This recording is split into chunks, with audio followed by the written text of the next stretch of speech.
everyone. So I'm going to talk to you a little bit about setting up your work from home station in terms of the positioning of the desktop and the laptop or whatever you're using at home.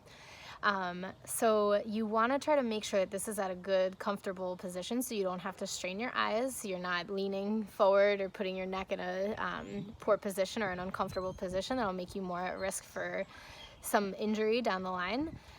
You want to make sure that you're not hunching over at your desk, so kind of trying to be mindful of how you're sitting throughout the day. It's very easy to start hunching forward as you're working on the computer, and if you feel any stress, then just sit up nice and tall. Another thing that you want to consider is where you're positioning the keyboard. Ideally, you want the keyboard right at elbow level, so you don't have to come up like this or scrunch your shoulders up to get to the keyboard, so making sure that that's at a good height.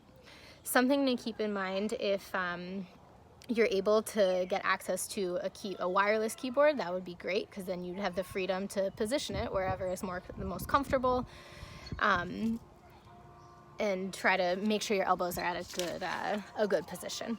Another thing to try to keep in mind is where the mouse is. So obviously if you're on a laptop, you may still have a mouse, but trying to keep the mouse in a good position so that it's right next to the keyboard and you're not putting your arm in a poor position. So you're not up like this. You're trying to keep it right next to the keyboard and trying to keep your trunk nice and square with the computer screen. This will help prevent you from twisting your body or being in a poor posture, so that by the end of the day, you're not in pain and you're not feeling the effects of poor posture. So a few quick tips just to try to make sure your workstation is set up as optimal as you can in this time when we're all working from home.